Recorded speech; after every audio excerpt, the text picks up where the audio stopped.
बिहार में काबा, बिहार में बाबा।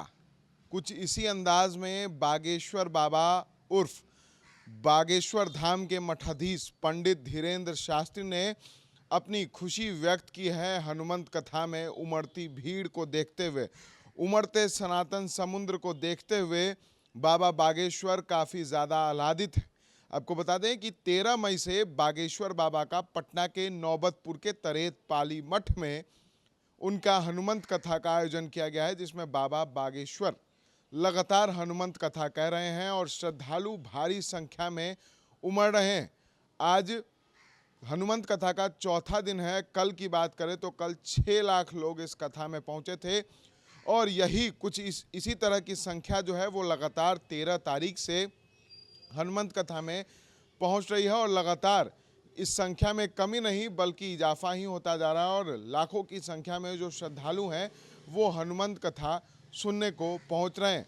और इसकी एक बानगी बाबा बागेश्वर की official Twitter handle Bageshwar Dham official से देखने को मिल रही है और सीधे तौर पर बागेश्वर धाम सरकार ऑफिशियल ट्विटर हैंडल से ट्वीट किया गया है, जहां लिखा गया बिहार पटना में काबा बागेश्वर सरकार बाबा।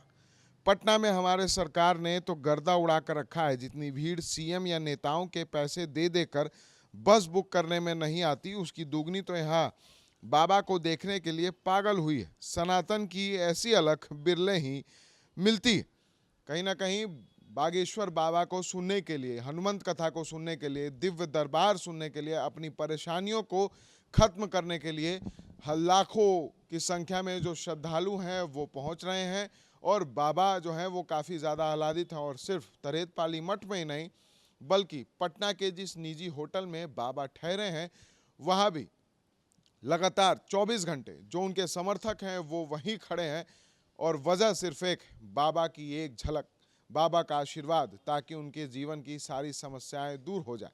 और ये जो खुशी है बाबा की, और उन्होंने अपने official Twitter handle Bageshwar Dham सरकार ऑफिशियल से व्यक्त की है और सीधे तौर पर बाबा की ये खुशी जो है वो अब चौगनी दुगनी होती जा रही है। बाबा ने उम्मीद भी नहीं की होगी कि बिहार में उन्हें इतना प्यार मिलेगा।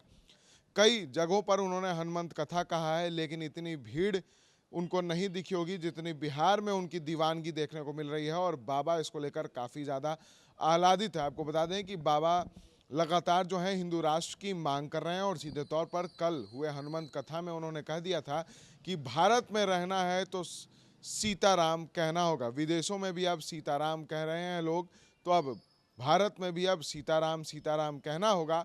तो वहीं बिहार से उन्होंने कहा है कि बिहार से ही हिंदू राष्ट्र की अलख जलेगी, बिहार से हिंदू राष्ट्र की ज्वाला उठेगी।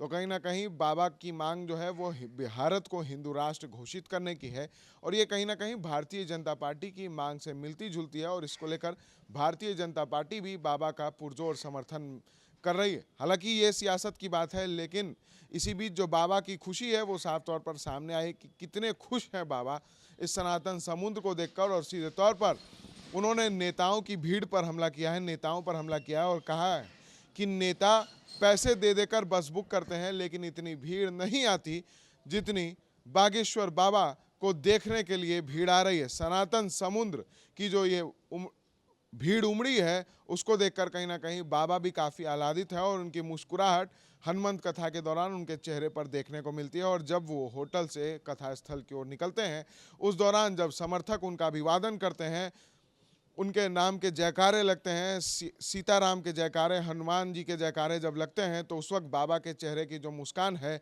वो बताती है कि आखिर इस सनातन समुद्र की भीड़ को देखते हुए बाबा कितने ज़्यादा खुश और आह्लादित हैं।